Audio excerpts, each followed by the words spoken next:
ఈ సీజన్ ఎస్ఆర్హెచ్‌కి అసలు గెలిచే ఛాన్సే లేదు భయ్యా. ఫ్యాన్స్ అండ్ సపోర్టర్స్ 2026ని మీరు మర్చిపోండి. అండ్ మీకిది కొంచెం హార్ష్‌గా అనిపించొచ్చు గానీ, నాకనిపించిన రియాలిటీ అయితే ఇదే. మాకు తెలుసులేరా నువ్వు చెప్పేదేంటి బొక్క, మూడిట్లో 2 మ్యాచ్‌లు ఓడిపోయింది. అలానే వరస్ట్‌గా పెర్ఫార్మ్ చేస్తుంది. ఎవడైనా చెప్తాడు అని అంటారా? యాహ్! అది నేను ఒప్పుకుంటాను. ఇక్కడ ఎవరోని అనాలిసిస్ అండ్ ఎవరోని ఒపీనియన్ వాళ్ళకుంటది. And I totally respect that. కానీ ఇప్పుడు నేను చెప్పే రీజనింగ్ మాత్రం డిఫరెంట్. నిన్న జరిగిన ఎల్ఎస్జీ వర్సెస్ ఎస్ఆర్హెచ్ మ్యాచ్ ఈ సీజన్లో one of the best match అని చెప్పుకోవచ్చు. ఎందుకంటే ఆల్మోస్ట్ లాస్ట్ బాల్ వరకు వెళ్ళింది ఆ మ్యాచ్. ఆ మ్యాచ్లో ఎల్ఎస్జీ గెలిచింది. ఎందుకంటే ఎస్ఆర్హెచ్ కంటే బెటర్గా పర్ఫామ్ చేశాడు. అలానే కెప్టెన్ పంత్ దగ్గరుండి ఎల్ఎస్జీని గెలిపించుకున్నాడు. They truly deserve it. ఇవన్నీ మనకు తెలిసినవే.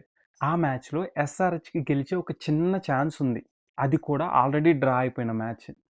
సరిగ్గా 2 బాల్స్లో 1 రన్ కొడితే ఎల్ఎస్జీ గెలుస్తుంది అనే టైంలో కెప్టెన్ పంత్ మిడ్ ఆఫ్ మీదగా ఒక షాట్ ఆడతాడు. బాల్ ఆల్మోస్ట్ బౌండరీని రీచ్ అయిపోయింది.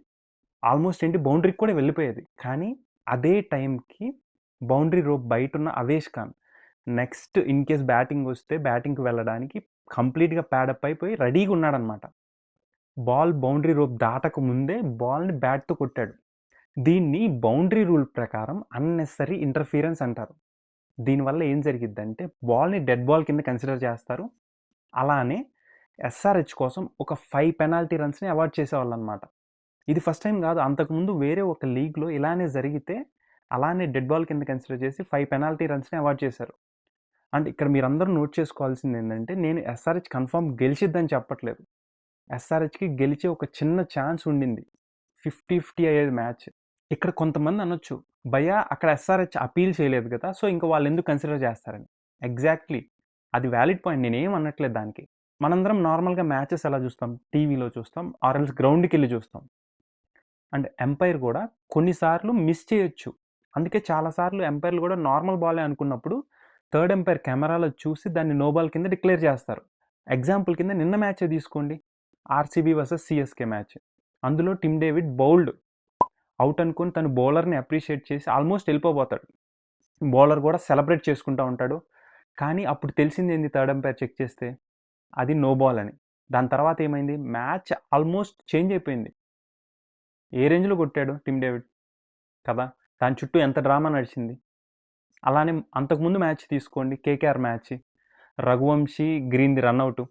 రఘువంశీ అవుట్ అనుకుని ఆల్మోస్ట్ బౌండరీ రోప్ వరకు వెళ్ళాడు. థర్డ్ ఎంపైర్ దాన్ని చెక్ చేసి ఇద్దరు రన్ క్రాస్ అవ్వలేదు కాబట్టి గ్రీన్ అవుట్ అని చెప్పేసి గ్రీన్ అవుట్ చేసి రఘువంశీని ఉంచారు, వెనక్కి పంపించారు. రఘువంశీ ఒక మంచి ఇన్నింగ్స్ ఆడాడు. అండ్ దాని చుట్టూ ఎంత డ్రామా నడిచింది ఆలోచించండి. ఐపీఎల్కి కావాల్సింది డ్రామాలు, కాంట్రవర్సీలే. ఎంత డ్రామా నడిస్తే అంత ప్రమోషన్ వాళ్ళకి అంత డబ్బులు. ఒక చిన్న నో బాల్కి ఒక వికెట్కి ఇంత జరిగితే, ఇంత డ్రామా నడిస్తే నిన్న జరిగిన సిచ్యువేషన్లో అసలు మ్యాచ్ రిజల్టే మారిపోయి ఉండొచ్చు. 50-50 ఛాన్స్. ఏమో ఎవరికి తెలుసు, ఎస్ఆర్హెచ్ గెలిచి ఉండొచ్చు. ఎంత డ్రామా నడిచేది, ఎంత ప్రమోషను, ఎంత కాంట్రవర్సీ వాళ్ళకి. ఇంకా ఆలోచించండి, ఎల్ఎస్జీ ఓనర్ గోయంకా ఉన్నాడుగా, సరదా సరదాగా ప్లేయర్లను మింగుతూ ఉంటాడు. మనందరం చాలా వీడియోస్ కూడా చూసాం. నిన్న మ్యాచ్లో తేడాగా జరుగుంటే థర్డ్ ఎంపైర్ చెక్ చేసి 5 రన్స్ పెనాల్టీ వేసుంటే అవేష్ ఖాన్ చేసిన దోల పనికి అవేష్ ఖాన్ని చెక్కేసేవాడు. ఎందుకంటే ఎల్ఎస్జీ గెలిచిన మ్యాచ్ అది, అంతే కదా. సో దాని చుట్టూ ఎంత డ్రామా నడిచేది, ఎంత కాంట్రవర్సీ, ఎంత ప్రమోషన్ అయ్యేది అసలు. ఇదంతా అయ్యిద్దని తెలిసినా కానీ ఐపీఎల్ వాళ్ళు they still choose not to consider that. అంటే అర్థం చేసుకోండి, ఇవన్నీ ఏదో రికార్డ్ అవ్వలేదంటే లేదు, అన్ని కెమెరాల్లోనే ఉన్నాయి. అసలు కెమెరాలో రికార్డ్ అయింది కాబట్టి మన వరకు వీడియోస్ అన్నీ సర్క్యులేట్ అవుతున్నాయి సోషల్ మీడియాలో. ఇదే కాదు, అంతకుముందు 2 మ్యాచ్లు తీసుకోండి. కేకేఆర్తో మ్యాచ్లో అభిషేక్ శర్మ క్యాచ్, దానికి ముందు ఆర్సీబీ మ్యాచ్లో క్లసన్ క్యాచ్. అవి అవుటా నాట్ అవుటా అని నేను అనట్లేదు, అక్కడ ఒక కాంట్రవర్సీ నడిచింది. అండ్ బెనిఫిట్ ఆఫ్ డౌట్ ఉంది అక్కడ. కొన్ని యాంగిల్స్లో అవుట్ లాగా కనిపించింది, కొన్ని యాంగిల్స్లో నాట్ అవుట్ లాగా కనిపించింది. సో ఇంకొంచెం సేపు ఇంకొన్ని బెటర్ యాంగిల్స్లో చెక్ చేసి డెసిషన్ ఇచ్చుంటే బాగుండేది. ఆర్ బెనిఫిట్ ఆఫ్ డౌట్ ఉంది కాబట్టి బ్యాట్స్మెన్కి ఫేవరబుల్గా డెసిషన్ ఇచ్చినా బాగుండని కూడా మనందరికీ అనిపించింది. కానీ ఆ 2 సిచ్యువేషన్స్లోనూ ఎస్ఆర్హెచ్కి ఫేవరబుల్ డెసిషన్స్ ఇవ్వలేదు.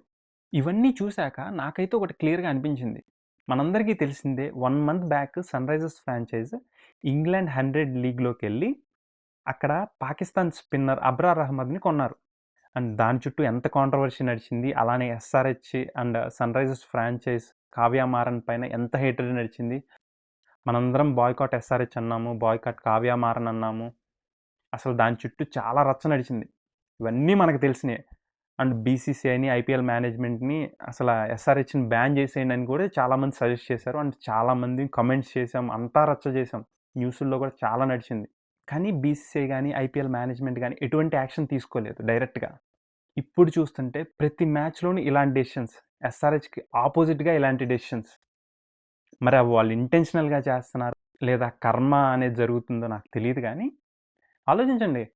మనమే నా ఇండియన్స్‌వి బీసీసీఐ అన్నా గానీ ఇండియన్సే గదా! దాంట్లో ఉన్నది. అలానే ఐపీఎల్ నడుపుతున్న వాళ్ళు ఇండియన్సే గదా! ఎంత కాదన్నా మనందరికీ పాకిస్తాన్ అంటే, పాకిస్తాన్ వాళ్ళు చేసే యాక్టివిటీస్ మీద సేమ్ ఫీలింగే గదా ఉండేది. సో, నాకైతే ఇదే అనిపించింది. వాళ్ళు డైరెక్ట్‌గా కాకుండా ఇండైరెక్ట్‌గా ఏమన్నా ఇలా చేస్తన్నారా? లేదంటే కర్మనా? సో, కమెంట్స్‌లో మీరే చెప్పండి.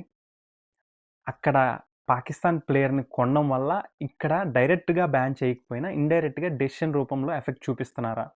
లేదంటే కర్మ ఎఫెక్ట్ అంటారా? ఆర్ ఇవన్నీ గాదు, కోయిన్సిడెన్స్ బ్రో అంటారా? కోయిన్సిడెన్స్ అయితే ఎప్పుడో ఒకసారి జరగాలి. కానీ ఆడిన ప్రతి మ్యాచ్‌లోనూ ఇలాంటి డెసిషన్స్ జరుగుతుంటే అది అయితే కోయిన్సిడెన్స్ అని నేను అనుకోవట్లేదు. సో, కామెంట్‌లో మీరే చెప్పండి ఏంటో. అండ్ కామెంట్స్‌లో మీరే చెప్పండి. అండ్ ఇది కేవలం నాకనిపించింది మాత్రమే. ఇన్‌కేస్ తప్పేమన్నా ఉంటే కామెంట్స్‌లో చెప్పండి క్లియర్‌గా. Thanks for watching.